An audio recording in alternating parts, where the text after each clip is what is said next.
All right. Hey, everybody. Welcome to the MOJ podcast. I am your host, Monica O. Jackson. And if you are new to my podcast, welcome. I sure appreciate you being here. And for those of you who have been following me, thank you so much. Your support is much appreciated. Now, just so you know, I'm an Emmy Award winning news anchor with over 30 years in the business. I'm also an inductee into the Nevada Broadcasters Hall of Fame, and I am an Ally Award winner with the Human Rights Campaign, also known as the HRC. So, yep. Been in the business for a very long time, and I'm happy to bring all of my knowledge and insights to you. All right, some housekeeping here for you. I am on all these social media platforms, ladies and gentlemen. I can barely keep up, just like the rest of you. So I have to make sure it's right there on your screen. So check it out. My email address. Hey, if you want to reach out to us, contact us for any reason. If you have questions or inquiries or requests regarding appearances and gigs and all that kind of stuff, you can hit us up. MOJShow at MOJProductions.com. Once again, that's MOJShow at MOJProductions.com. On Facebook, YouTube, and TikTok, I am MOJShow. On Instagram, I have two accounts, MOJ Show and the number 1, and the MOJ Show. Once again, two accounts for Instagram, MOJ Show and the number 1, and the MOJ Show. And right here on Spotify, of course, I'm MOJPodcast. So you have no reason not to reach out to your girl. I love you, and I want to hear from you, and I'm so glad that you are here. Okay, moving on. You know, if you're new, I love national months. Don't ask me why. It's just a thing. And so I find a national month for each of my podcasts, and I try to bring it to you. And it's basically, folks, to keep you aware as to what's going on, because a lot of times you'll see a lot of the national shows, a lot of different platforms showcasing the national day or month or week. And I just think it's important to keep this top of mind, because you never know who's suffering. This month, it is Mental Health Awareness Month, okay? And it's been observed in the month of May in the United States since 1949. Isn't that cool? The month is observed with media, local events, and film screenings. Mental Health Awareness Month began in the U.S., like I said, in 49, and was started by Mental Health America. Now, the primary goal of Mental Health Awareness Month, obviously, is to observe and raise public awareness and understanding about mental health and mental illness. You know, it's been a huge topic for us in our country over the last several years. It includes educating the public about the prevalence of mental health conditions, reducing stigmas associated with it, and highlighting resources and support available to those affected. So if you know somebody, or you think you know somebody who's going through some of these symptoms, you know, trouble sleeping, loss of interest, trouble concentrating, thoughts of death or suicide, those are depression symptoms. Make sure to check on them. Make sure to get them the help that they need if you can. And if you can't, please reach out to somebody else. All right. So we wanted to make sure to get that out to you today, because surely there are people in your circle that you don't even know who are suffering. Okay. Now, moving on to my next segment. It is Call It Like I See It. No doubt you guys have seen this, if not heard about it, maybe ran across it on your social media platforms. Ladies and gentlemen, take a look at this. Now, for Floridians, this ain't no big deal. But for those of us on the outside looking in, just take a look. It's kind of self-explanatory. Folks, this story made headlines. A woman in Florida got a knock or ring at her door, and it was none other than these two gators hanging out. Went to this woman's house. This is not a joke, ladies and gentlemen. It's not a joke. This is a real story. These two gators come knocking at this woman's door. And let's see here, because I had to bring this up. Her name is Patricia Horan. Again, she's in Florida. And these guys ring her doorbell. She said she heard strange noises at her door, but had no clue that it was gators. Who would? Who'd have thunk it? Now, she spoke with Inside Edition about this, and I want to credit Jenny Glassman for bringing us this story. She's a journalist. But anyway, the video is incredible. It shows one of the gators reaching up and hitting the doggone doorbell. Like, hey, this is a normal day for us. We just want to talk to you. The animal then tried scratching at the front door. Horan says he tried to touch the glass, I guess trying to see if his hand or paw, whatever you call it, claw would go through it. But in Florida, again, this is no big deal for folks there. Floridians are used to this. And here's some of the funny things that they posted. It says one of the commenters said, this is what the alligator said. You said you see us later. What happened with that? Somebody else said, buddy in the back like, bro, I'm telling you, they was home. And the third one says, nah, somebody in the house ordered the wrong pair of Crocs. So I'm going to tell you something right here, right now. If this were me, I would have called the police, the fire department, the animal shelter, you name it. I would have been calling everybody. But yeah, it happened. There was no harm, no foul. But like I said, this happens in Florida all the time. They don't see this as a big deal. Okay. But I just call it like I see it. And I'm calling this cray cray. Beware of the gators. All right, folks. Hey, moving on. My guest today is such a cool guy. I just love him. And yes, I'm biased. His name is Micky Hyman. And let me just get to it. Micky is the kind of guy you want to know. He's the kind of guy you want in your life, in your family. He is smart. What else can I say about him? I don't want to give away too much, but let me just go to it here. The topic today is about Meet the Author. Okay. And Meet the Author is a wonderful segment that we've added to our show, and I'm hoping you guys will enjoy it. And of course, Micky is the guy who's in charge of all of this stuff. He's standing by right now, and I'm trying not to give away too much, but let me just get into it. Micky, are you there? Yes, I am, Monica. How are you? I am doing great. Welcome to the show. How are things going there in New York City? It's a beautiful day in New York City. Beautiful spring day. Wonderful. Absolutely. Very cool. So, Micky, I was trying not to give away too much because we know you. I know you, and I want you to be the person to talk about this. So, first of all, I want you to tell our listeners a little bit about yourself.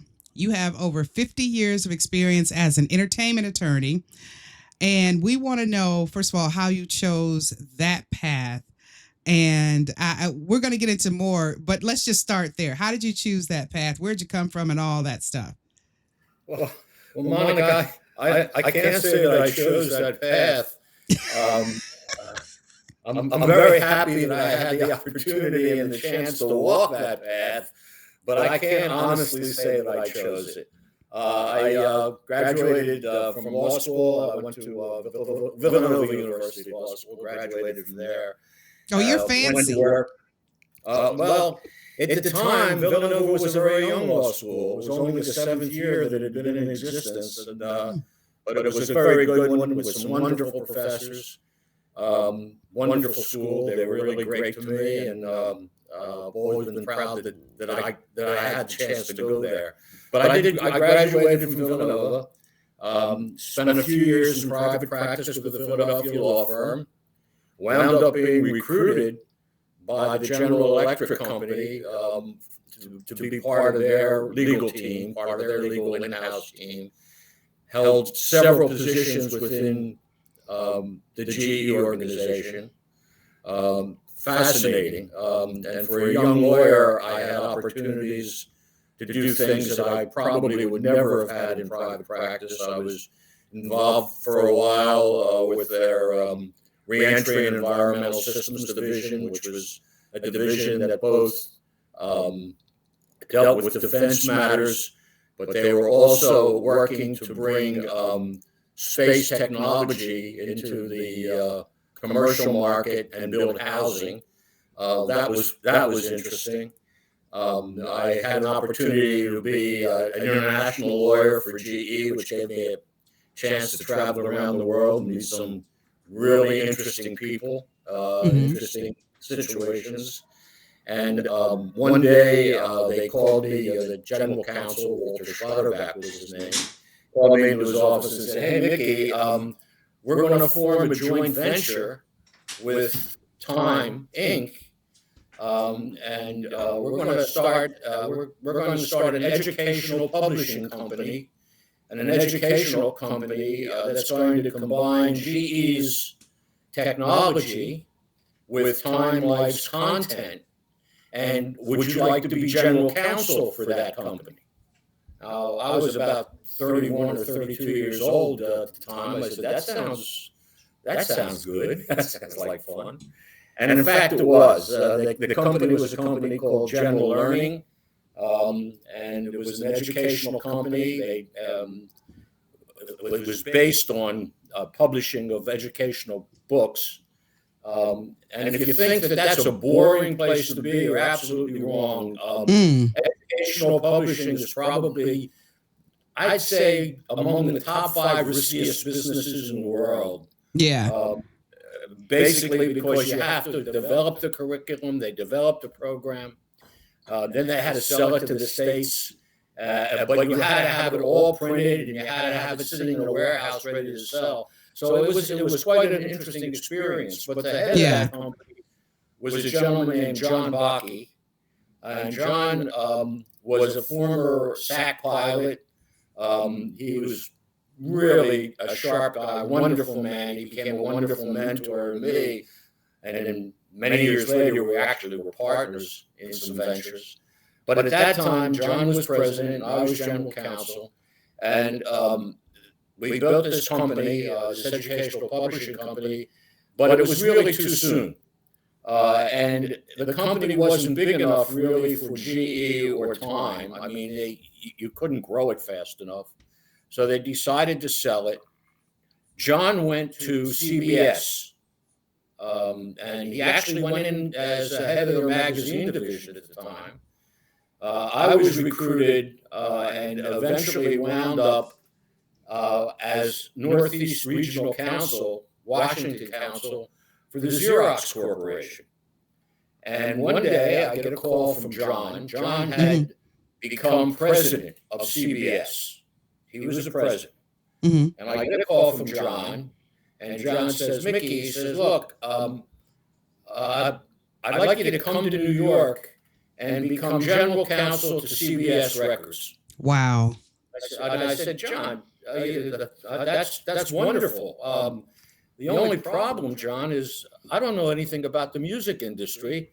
I mean, I like Frank Sinatra, but you got the wrong guy.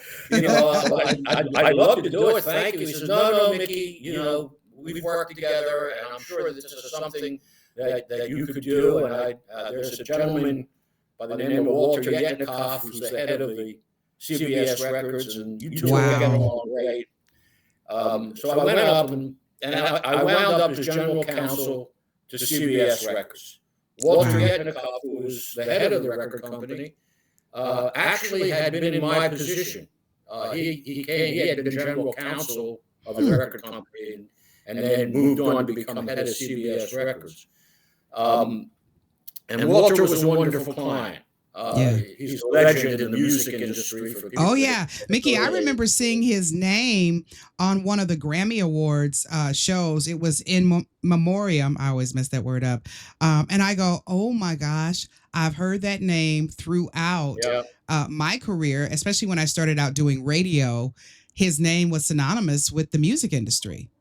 Yes, and he was not only brilliant at what he did, but he was a great mentor. I mean, he was a great client.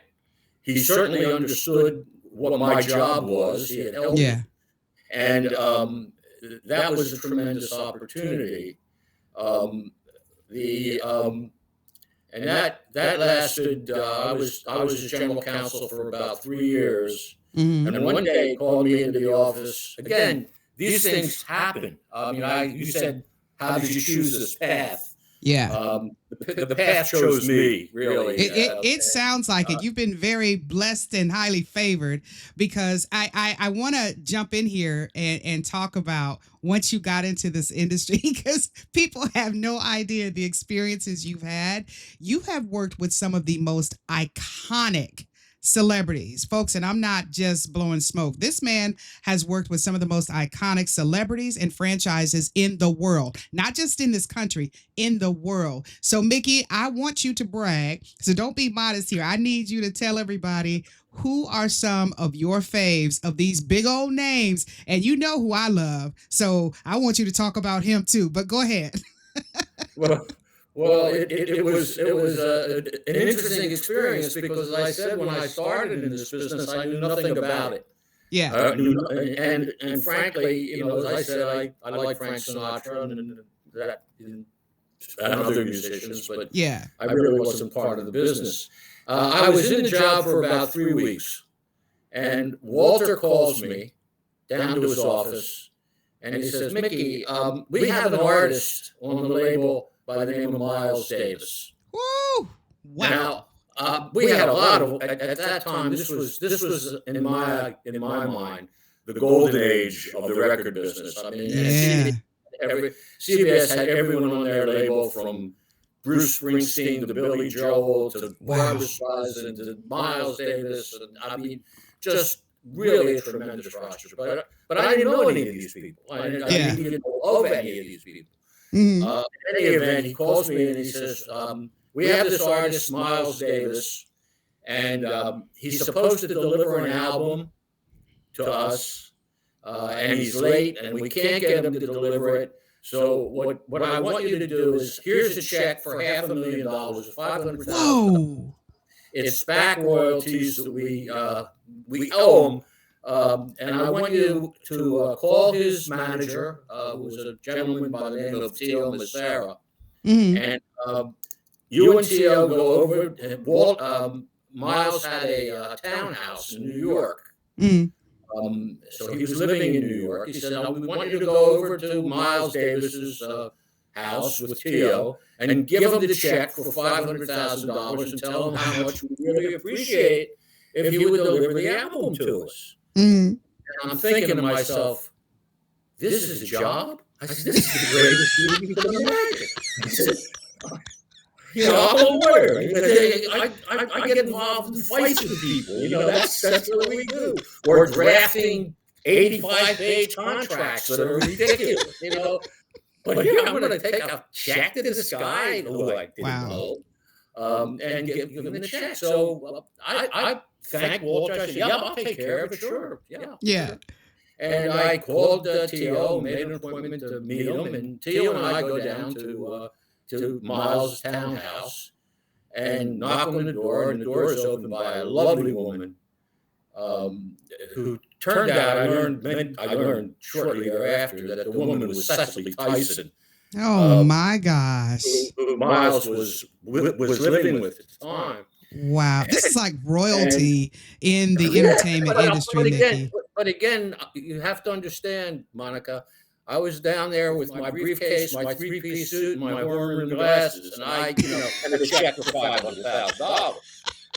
So Cecily Tyson opens the door, and she knew Tio, and they knew we were coming. And welcomes us in, and there's a long, dark hallway. And she starts down, she says, "Go." And I start walking down this long, dark hallway, and Tio's behind me, and Cecily Tyson's behind me. And so maybe these townhouses were sort of long, like railway flats at the time. And we get to the end of the hallway, and it opened into sort of a large room, and there's instruments around the room, and at the end of the room, there's a sort of a stage, like a raised area, and sitting in this raised area is a gentleman who obviously was Miles. Yeah. And he was sitting there with his horn. And the room itself was a little strange because all these instruments were around. They were using it as a studio. Mm-hmm. And there was a strange smell in the air.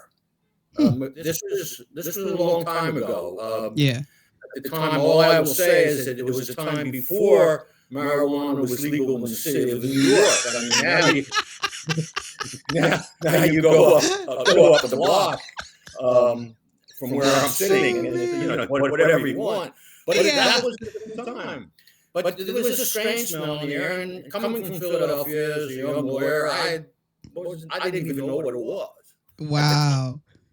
So I walk in, and suddenly I realize that Tio's not behind me anymore. And Cicely's not behind me anymore. It's just me in this room. And I sort of bop across the floor, and I go up the aisle.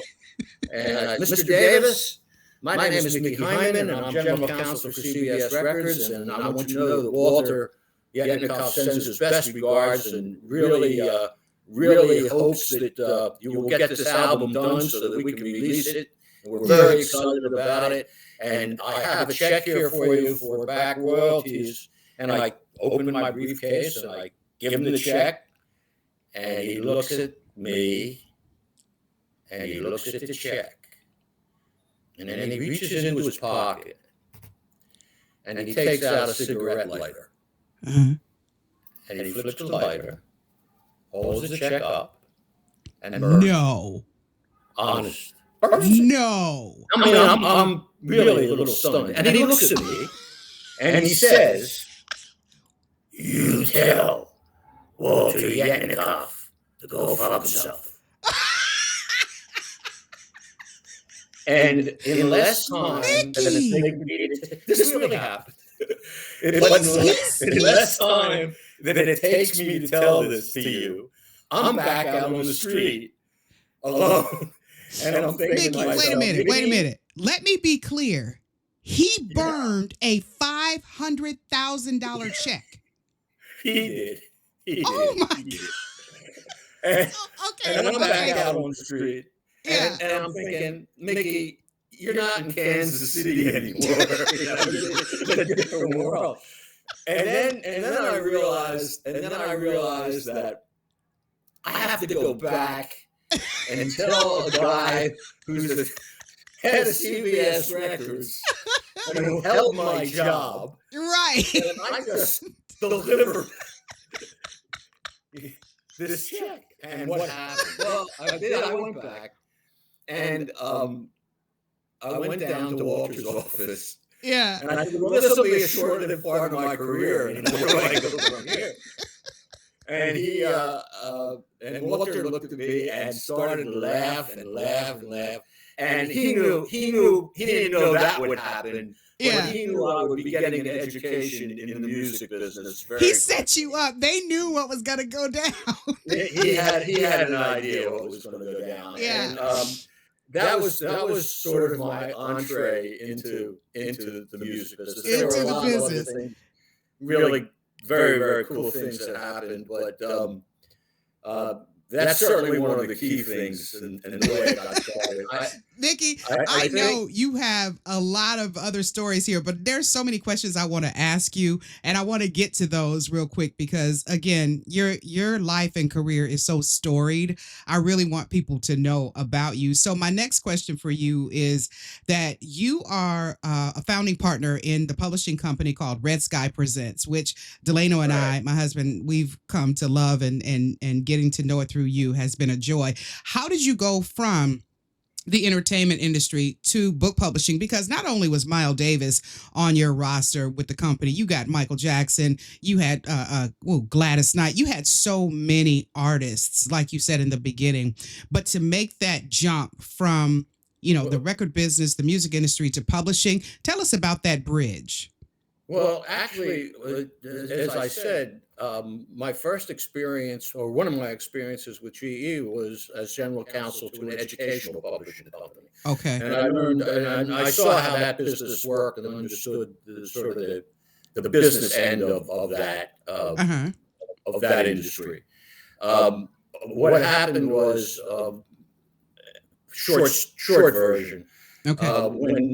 When CBS decided to go into the home video business, which was just starting at the Mm-hmm. time. I mean, when I say just starting, there were like 5,000 video sets and recording sets or video players in the Mm-hmm. United States. Some of them were Wow. VHS. You might remember some of them were beta, and there was a battle going on. Anyway, they asked me to go run this video company, and Mm-hmm. I got into the video business and wound up as the president of a company called MGM UA Home Entertainment, which Oh, we just have that little acronym, MGM. yeah, MGM, yeah.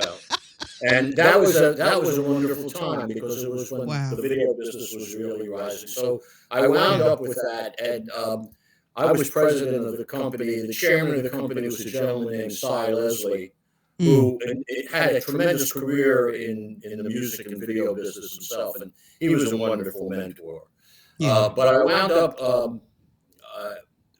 we took the company public. It did very well. Kirk Kerkorian, who owned MGM, My uh, goodness. decided he wanted to bring the company back to California, and neither Cy and I wanted to go there. Mm-hmm. So I wound up as for a while. I had a law firm, an entertainment law firm, with my son Mm-hmm. Scott. That was really fun. One day I got a call and wound up as the entertainment lawyer for something called the Teenage Mutant Ninja Turtles. Mickey, So what? I mean, seriously, when these words roll off your tongue, when these titles and the people you've met, when they roll off your tongue, for you it was your 9 to 5. But when I hear that, I think back to my childhood. Teenage Mutant Ninja Turtles. You were a key figure in the rollout and the success of that franchise. Tell everybody how it happened. Well, again, what happened was I had opened an entertainment law firm. My son was still in school. I was just myself and my assistant, who Tina, who had been with me a long time. Mm-hmm. Lori, my wife, helped us out. Came in, and I was learning to be a lawyer again. And uh, I came in one day, and Lori said to me, she said, "You got a call from Mark Friedman, and he wants to talk to you about the Teenage Mutant Ninja Turtles." Now, Oh this my was way gosh. before the Turtles. This was before anybody ever heard of the Teenage Mutant Ninja Turtles. The Okay. Turtles were created by two great guys, Kevin Eastman and Peter Laird. Mm-hmm. But this was before the Turtles became what the Turtles became. The And iconic brands. Yeah. I looked at her and I said, "Lori, what are you talking about? Teenage Mutant? How am I going to call my mother and tell her that I'm now representing turtles?"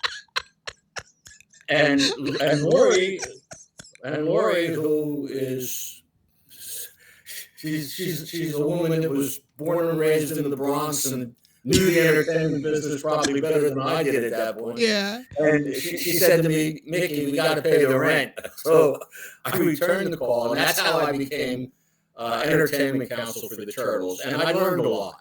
Yeah. In all of the things that I had a chance to do, I learned a lot. Mm-hmm. And that was one of the things, one of the ways I really got into licensing and merchandising and things like that, and in addition to the entertainment side. Yeah. But the getting back to how I got back into publishing, Mm-hmm. I went. Cy had an entertainment company, and he asked me to come in and run it with him. And one of the properties that company had was a property called Avalon Web of Magic, And that was really where Red Sky started. It started before I got there. The company had was really run by a gentleman who we're still close with, Robert Mandel, and he was the creator of a number of the properties. He had been the creator of the first anime TV show. Wow. Kids show called Galaxy Rangers, which some people might still remember. But anyway, I think they do. That's how we got into it. So I wound up running this company for a number of years. And about 10 years ago now, I realized that the entertainment business changes all the time. It changes from the time we started to talk today until where we are right now. Agreed. I can assure you that. Yeah. And one of the things that changed about 10 years ago was we used to develop our properties and our shows. We would do a pilot film, and then if that pilot film worked, it would then get syndicated and then become a series. And then if you were lucky, you had some merchandising out of it, all of the Turtles and so forth.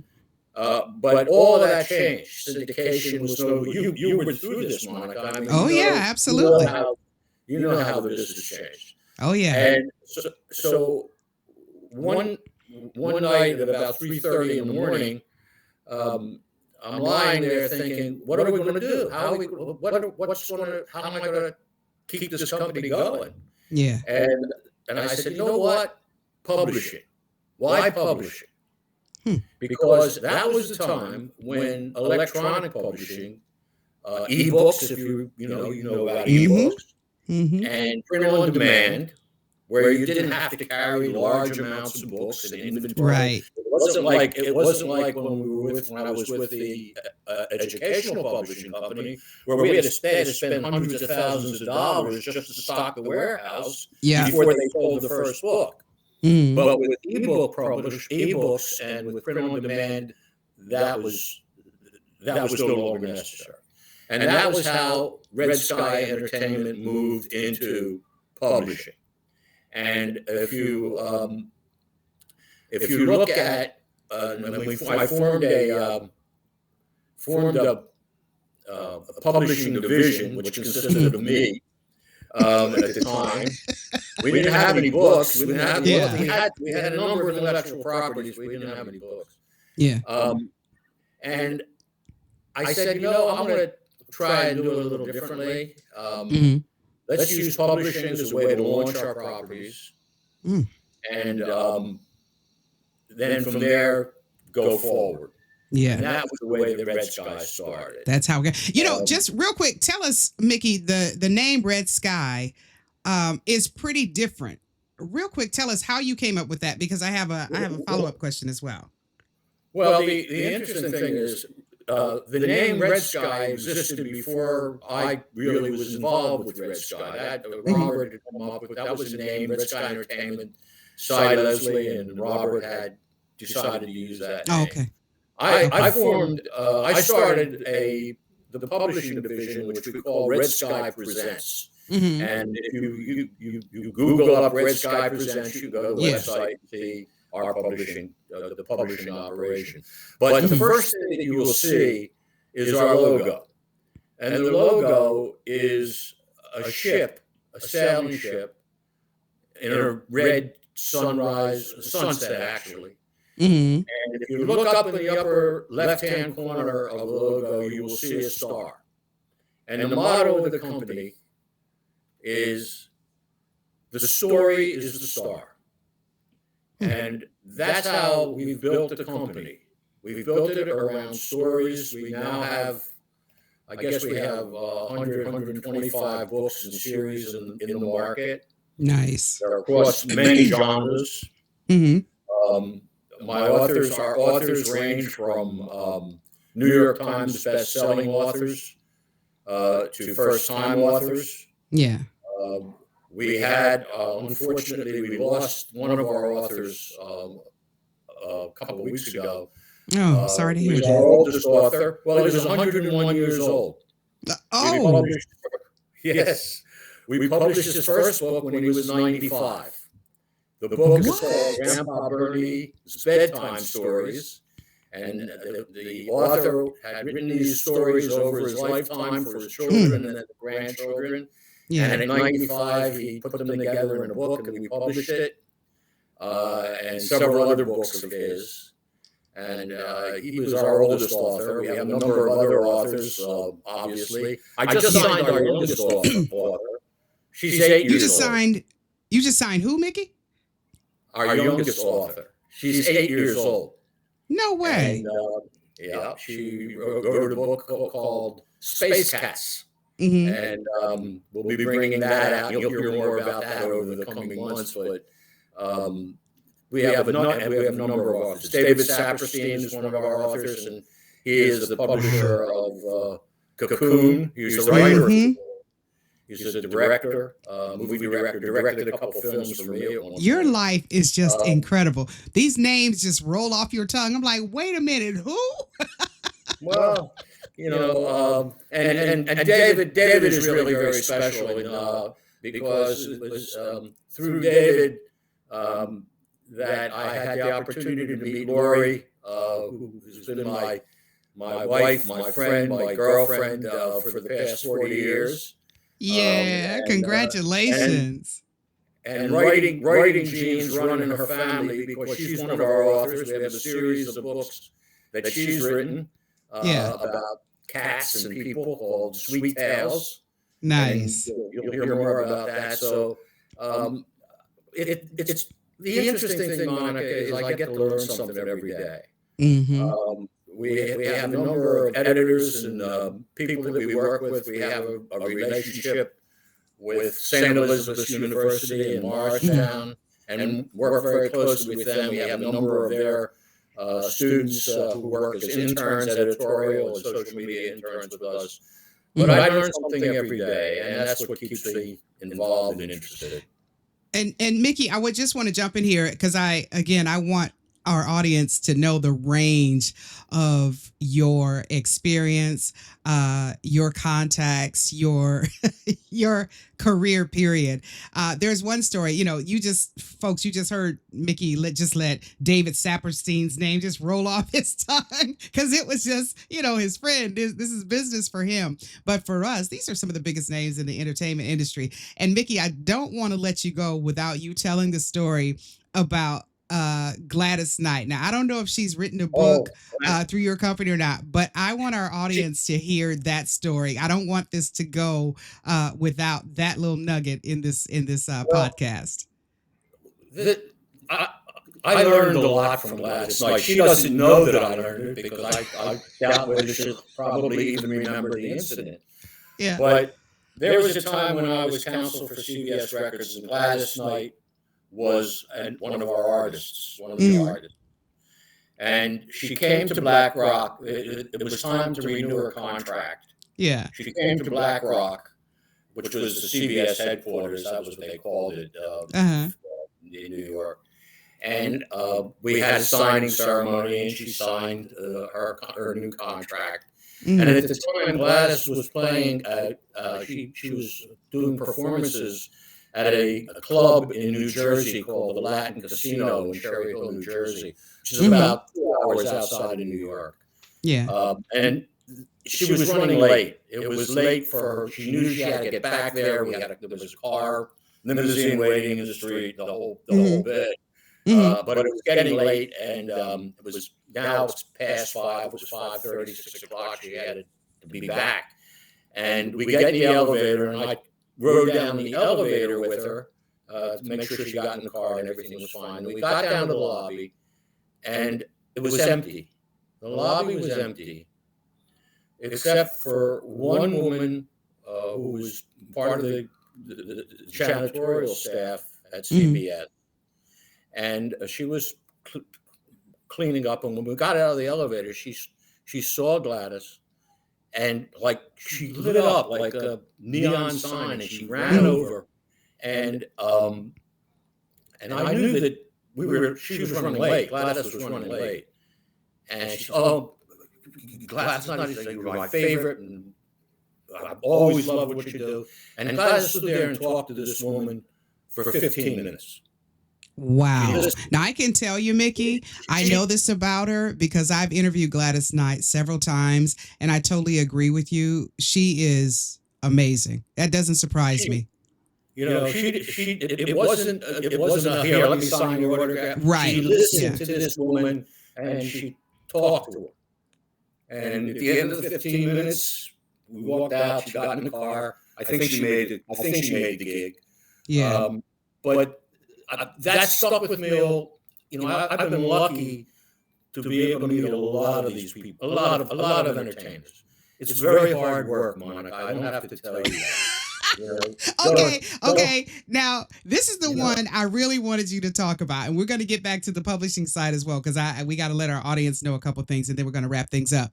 But Michael Jackson, you know I'm a fanatic, so I want folks to know about that one too. Michael Jackson was that was another interesting thing that you couldn't plan.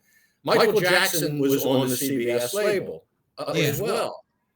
I was the head of, at this point, I was the head of the video operation for CBS. Mm-hmm. And again, the video business was just starting. I mean, there was nothing to really show, nothing to do. And there was another phone call from Walter. And Walter says, look, Mickey, I know you're going out to L.A. Would you go over to the studio? Michael Jackson is recording, but he has an idea for a video. And I'd like you to talk to him to see if we can, make the video and do whatever you do. I mean, nobody knew really what home video was at that point. Mm. And so I did. I went over to the studio, and Michael Jackson was in the middle of recording. I waited for a while. And when he had a break, he came over, and I introduced myself. He knew I was going to be there. And I said, Michael, I understand you have an idea for a video. And he said, yeah. And he said, I do. And he then proceeded for the next 10 minutes to play out the video. And it was giants coming across the earth. It was a huge production thing. I mean, it was like I never saw anything quite like it. And to watch him up close was his talent. I'm certainly not qualified to describe it, but it was like nothing I've ever seen before, nothing I've ever seen since. When he went through this video, so he goes through this thing for 10 minutes, and I said, Michael, that's mind-blowing. That's incredible. I said, how long is it? He says, well, I think the piece will run about 6 minutes or 7 minutes. I said, okay. I said, well, what do you think it'll cost? And he said, $5 million. Mm-hmm. Now, this was at a time when $5 million was $5 million. Yeah. And maybe now we're up to 100,000 TVs. And I mean, economically, it could make no sense. Yeah. Just couldn't do it. However, and we didn't make it for video. However, Michael did make it. And he used that piece as the opening of his stage shows for a number of years. And I saw that show. What I came away from that with that experience was what talent. I mean, the talent that performers that I've been fortunate enough to meet and deal with have, and how hard it is to do that. Yeah. So that was Michael Jackson. And, I love that story because, I've interviewed him, his brothers as well. And because in Vegas, everybody comes to Vegas. And actually, who is it? Which one is it? Tito Marlon. Jackie lives in Las Vegas. So I ran across him, a lot of times when I was back at the news desk and interviewed him, and they were very gracious. And of course, Michael was just amazing. I met him in the 90s when I was doing television in Detroit. So I just, I love hearing your stories, and I wanted my audience to hear your stories as well. Okay. So Mickey, I have so many questions for you. I get myself confused, but let's get back to the publishing part because I want you to quickly name the authors that are going to be presented here on the MOJ podcast. Some of them that we're going to meet from your Red Sky Presents. And when will these segments take place? I'll give you the floor with that one. Well, there are a number of authors. What we want to do is bring to your audience a wide variety, not only of genres, because Red Sky Presents, if you look at the website, if you look at redskypresents.com, you'll see that we publish fiction, we publish nonfiction, we publish a lot of young children's books. We publish romance novels, so we have a wide variety, and I want your authors, your audience, to have an opportunity to meet some of these authors that are creating this and sort of looking behind the scenes a little bit about how this all happens. Mm-hmm. The first author who will be appearing is a young woman by the name of Tony Blackman, and Tony has a book called Wisdom of the Cipher, which she wrote. But Tony is fascinating individual. She is a performer. She's performed for many years. Mm-hmm. She is the, quote, hip-hop ambassador to the State Department. She's traveled all over the world, and she uses music as a way to empower women, primarily in underserved and underdeveloped countries. She does a lot of speaking at colleges and universities here in the United States. And she'll be our first author, and she'll be appearing here talking about her book, Wisdom of the Cipher. Okay, let me stop you right there, Mickey, because I want our audience to know, folks, when it comes to the segment about books, this is what you're going to see right here on the MOJ podcast.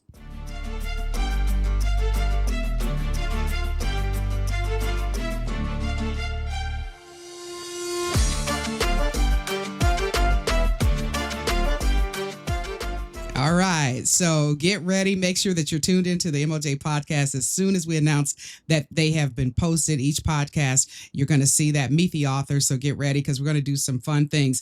Now, Tony Blackman is the first one we're going to talk to, Mickey. So we're going to toss this up here. And there are some other authors that we're going to meet as well. So we have several of your books here on the screen. Talk about some of those authors real quick for us. Well, you'll be meeting actually Elena Tovia. That's a book that we have recently published. It's called Where Moms Not Chefs, and that book came out just recently. It's a cookbook, but the title tells the story: Where Moms Not Chefs. And Elena has an incredible social media presence. I think she's got about 600,000 or 700,000 followers. Nice.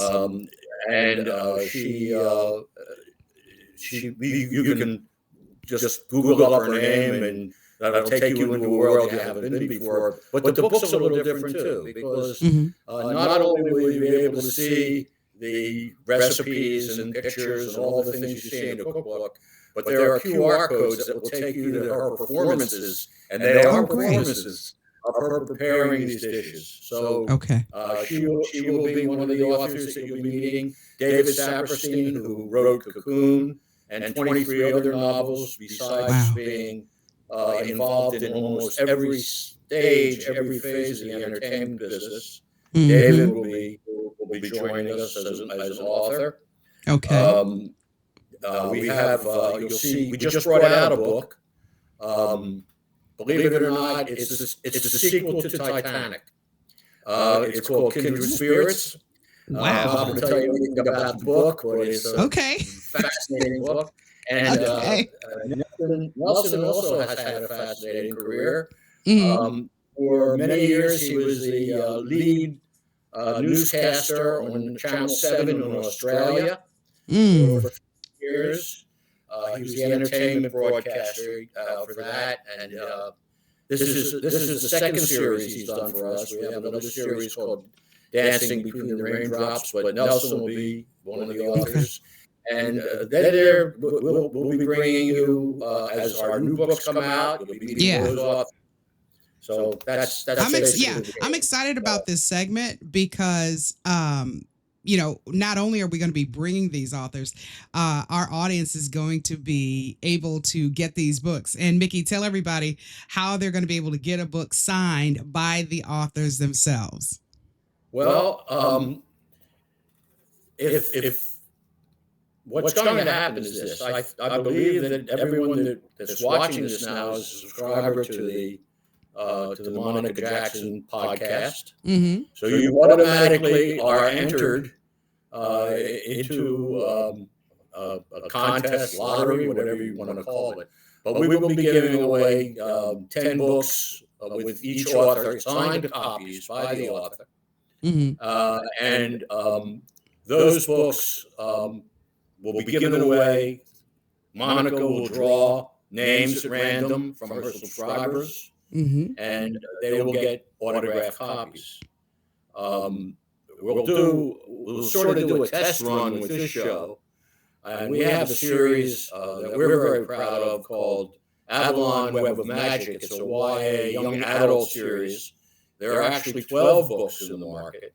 This has been a very successful series for us, and the readers now are the mothers and in some instances grandmothers of the girls that started to read this book when the series first came out. But there are 12 books in the market.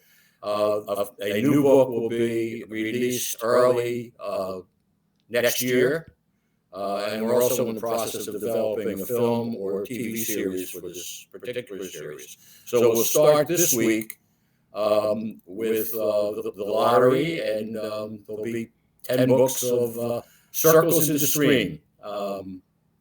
And Avalon. We'll go from there. Yeah. Go from there. Go from there. Micky, it has been such a pleasure having you here on the show, and I'm so looking forward to our collaboration with Red Sky Presents and our audience getting a little something for their time spent with us. Thank you. Thank you for being a very dear friend. Thank you for what you bring to not only our show and everything that Delano and I are doing, but also to this platform. And ladies and gentlemen, this is my disclaimer because we love Micky, but I got to be transparent with you guys. Micky is a very dear friend of ours. He and his wife, Lori, as you just heard about, they are basically family. Micky has worked with my husband's business. It started many years ago as our entertainment attorney when I was at the news desk in Las Vegas. Now, he is vice president with MOJ Productions, LLC, and a key player in the launching of my national talk show called the MOJShow. That brings me to everything that we've done here today with the MOJPodcast. Our collaboration is not by accident. And we're going to continue, like I said, to bring these segments to you. It's our way of bringing you back to a world where books were important and books were fun. And with all the technologies that are in our world today that have been developed, I think you're going to enjoy the segment. So that is my disclaimer. Micky is basically family to us, but his stories are so fascinating. I told my husband, I said, we got to share some of Micky's stories. And what you heard today is just the tip of the iceberg. He has many, many more. So we're going to figure out a way to get some of those stories out to you guys and let you be as fascinated and as excited about them as I have been, and me and my family. Micky, thank you so much. Hugs to Lori. We appreciate you being here, and we appreciate and look forward to seeing you again to introduce these authors to us. Well, thank you, Monica. It's been a pleasure, and thank you for the opportunity, and on we go. On we go. All right. Tell New York we said hello. Absolutely. All right. Take care, my friend. All right, folks. Thank you guys so much for tuning in to the MOJ show. I hope you guys have enjoyed our segment here, our Meet the Author segments that are going to be coming up. I think you're really going to enjoy them. And make sure, once again, reach out to us. Follow us on all of our social media platforms. We're everywhere. TikTok, Facebook, Instagram, YouTube, Spotify. You can see some of our previous podcasts as well. And make sure to tell all your friends to like, subscribe, follow, share, comment, and turn on notifications. All right. So that's it. That's all for me. I will talk to you later. Same place, same space. And don't forget, the MOJ Show, the MOJ Podcast. We're in the community, and we are all about doing well by doing good. Take care.